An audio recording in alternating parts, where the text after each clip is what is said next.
নমস্কার বন্ধুগণ। আমরা সবাই ভূতের গল্প শুনতে বেশ ভালোই বাসি। যদিও ভূত আছে কি না তার কোনো সায়েন্টিফিক প্রুফ যদিও আমাদের কাছে এখনও নেই, বাট যা বলে সব রকমের মতকেই রেসপেক্ট করা উচিত। তো সেইভাবেই আজকে আমাদের মধ্যে একজন আছেন যিনি খুবই ওয়েল ট্রাভেলড একজন ভদ্রলোক। 3টে কন্টিনেন্ট ঘুরেছেন, ভূতে বিশ্বাসী, আর ওনার নিজের জীবনের একটা এক্সপিরিয়েন্স যেটা উনি বিলিভ করেন সত্যি, সেটা উনি আমাদের সঙ্গে শেয়ার করতে চলেছেন। তো চলুন সেটা শোনা যাক। নমস্কার। আজকে আমি তোমাদের একটা আমার খুব ছোটোবেলাকার অভিজ্ঞতার কথা এখানে শোনাবো। আমরা ছোটোবেলায় মানুষ হয়েছি ভারতবর্ষের একটি অতি পুরাতন শহর এলাহাবাদ বলে, যার অধুনা নাম প্রয়াগরাজ। আমরা ছোটোবেলায় শুনতাম যে এলাহাবাদে এরম অনেক নাকি বাড়ি আছে যেখানে কিছু ভৌতিক ব্যাপার স্যাপার হতো, সেটা শোনা কথা। কিন্তু আমার একটা অভিজ্ঞতা একটা বাড়িতে হয়েছিল, যেখানে আমার মনে হয়েছিল যে সেখানে কিছু বোধহয় ভৌতিক তত্ত্ব থাকলেও থাকতে পারে। আমরা ছোটোবেলায় এলাহাবাদের একটি প্রাচীন পাড়া আতরসুইয়া বলে, সেখানেই বড় হয়েছি। আমাদের একটা বন্ধুদের গোষ্ঠী ছিল, তাতে 6-7 জন আমরা খুব কাছের বন্ধু ছিলাম। আতরসিয়া পাড়ার একটা বৈশিষ্ট্য ছিল যে ওখানে পুরো বাঙালি যতজনে ছিল তারা প্রত্যেকেই একটি পরিবারের মতন থাকতাম। ওখানে ওই পাড়াতে এলাহাবাদের প্রাচীনতম দুর্গাপূজা ওখানে অনুষ্ঠিত হতো আমাদের পাড়াতে একটি পার্কেতে। সেটা বোধহয় 2য় নম্বর পুরনো পুজো ছিল। সেই পাড়াতে আমাদের ওই একসঙ্গে বেড়ে ওঠা ওই 6-7 জন বন্ধুর মধ্যে 2 জন আমরা খুব একসঙ্গে কাছে ছিলাম। একজনের নাম ছিল স্বপ্নু আর আরেকজনের নাম ছিল খোকা। ঘটনাটা স্বপ্নুদেরই বাড়িকে নিয়ে। একবার এরম হয়েছে, আমরা ওদের বাড়িটা বেশ বড় বাড়ি ছিল, তেতলা বাড়ি, এবং বড় একটা উঠোন ছিল। সবাই বলতো যে ওই বাড়িতে কারুর যদি অসুখ করতো তখন ওই উঠোনেতে যেন মনে হতো শয়ে শয়ে লোক ঘুরে বেড়াচ্ছে রাতের বেলা। এটা আমার কথা নয়, এটা অনেকেরই এই অনুভূতিটা হয়েছিল। যাই হোক, একটি ঘটনার কথা এখানে উল্লেখ করি। একবার আমি আমার বন্ধুকে ডাকতে, খেলার পার্কেতে আমরা খেলতাম সকলে, তো স্বপ্ন আমার বন্ধু, সে আসেনি বলে আমি ডাকতে গেছি। আমার সঙ্গে আমার বন্ধু খোকাও ছিল। আমরা কড়া নাড়লাম, স্বপ্নুর এক জ্যাঠামশাই বেরিয়ে এলেন। এটা কিন্তু আমাদের মানে একেবারে চোখের সামনের ঘটনা বলছি। তাকে আমরা জিজ্ঞেস করলাম যে জ্যাঠামশাই, স্বপ্নুকে ডেকে দেবেন? উনি বললেন, বেটা ও তো বাড়িতে নেই, ও কোথাও গেছে, হয়তো সেখান থেকে পার্কে পৌঁছে যাবে, বলে উনি দরজা বন্ধ করে দিলেন আমাদের মুখের ওপরই। আমি আর আমার বন্ধু খোকা আমরা একটু আবার পার্কের দিকে ফিরছি। হঠাৎ খোকা আমায় বলল, হ্যাঁ রে, এই জ্যাঠামশাই তো গত বছর মারা গেছেন, যাকে আমরা দেখলাম। এটা কি দেখলাম? তখন আমাদের গায়ে কাঁটা দিয়েছে, আমাদেরও ভয় ধরেছে। আমরা ছুট্টে পার্কে এলাম।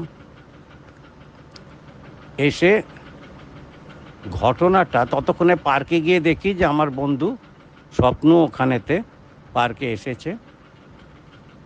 তাকে বললাম এরম ঘটনা, সে দেখলাম চুপ করে গেল।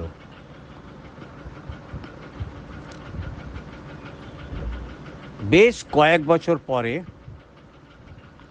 স্বপ্নুর এক জ্যাঠা ছিলেন, ছোট জ্যাঠা, তিনি পালোয়ান ছিলেন, তিনি কুস্তিগীর ছিলেন এবং ব্যায়ামবীর ছিলেন। এলাহাবাদ শহরে তার খুব নামডাক ছিল এবং সকলেই ওনাকে খুব মান্য করত, শ্রদ্ধা করত।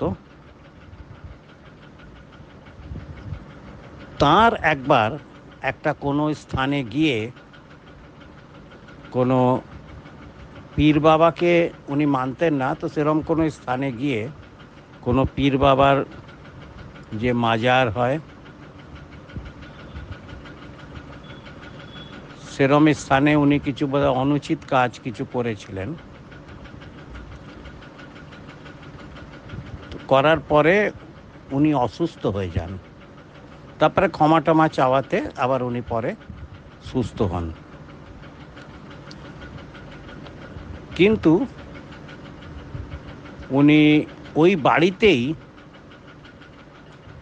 উনি মানতেন না কিছু। আর আমার ওই যে বন্ধুর কথা বলছি স্বপ্ন, তাদের বাড়িতেও একটা খুব ছোট্ট কারুর কবর ছিল, সেটাকে ওনারা পুজো পাঠও করতেন। কিন্তু ওই যে জ্যাঠার কথা বলছি তিনি ওগুলো মানতেন না। পরবর্তীকালে ওনার শরীর খারাপ হয়, ধীরে ধীরে অসুখ বাড়তে থাকে, এমন অবস্থা হয়ে যায় যে উনি শয্যাশায়ী যখন হন, তারপরে অনেক চিকিৎসা করানো হয় কিন্তু কোনো ডাক্তারই কিছু ধরতে পারছিল না। তখন ওনারা কোনো মৌলভী সাহেবকে ডেকে আনেন। উনি তখন বললেন যে এনাকে কোনো ওপরের আত্মা ভর করেছে এবং সে এতই শক্তিশালী যে এনাকে ও নিয়ে যাবে। অতঃপর হলো তাই। ওনার একটা কুকুর ছিল, তার নাম ব্ল্যাকি বলেছিল। যেদিন উনি দেহ রাখেন, হঠাৎ ছাদ থেকে কুকুরটা যেন কাউকে দেখতে পেয়েছে এরম করে তাড়া করে আর ছাদ থেকে লাফিয়ে যায় উঠোনেতে, একতলা থেকে নিচে উঠোনে লাফিয়ে যায়। আর ঠিক যেভাবে কাউকে তাড়া করে যেরকম কেউ যায় সেইভাবেও তাড়া করে। এই ঘটনাটাও আমার বড়দের কাছে শোনা। যাই হোক, ওই যেদিন মারা যায় সেদিনের আর একটা ঘটনা হয়েছিল যে স্বপ্নর এক জ্যাঠতুতো দাদার বউ, সে তখন দেখে যে দুজন কালো লোক, সে ওই জ্যাঠামশাইকে যিনি মারা গেছেন তাকে ধরে নিয়ে যাচ্ছে, আর সে তখনই উনি অজ্ঞান হয়ে যান। এই রকম অনেকগুলো ঘটনাও বাড়িতে আছে। একবার হয়েছে কি, দুর্গাপূজার সময় ছিল, আমাদের আতসিয়া পাড়াতে দুর্গাপূজার সময় বড়রা ছোটরা সবাই নাটক পরিবেশন করতেন। রাতের বেলা একটা বড়দের নাটক থাকাতে আমি আর স্বপ্ন ওদের বাড়িতেই ছিলাম, কারণ একা কেউ থাকতে সাহস করতো না। সরি। আর বড়রা গিয়েছিলেন থিয়েটার দেখতে, নাটক দেখতে। আমি আর আমার বন্ধুর বাথরুম পায়,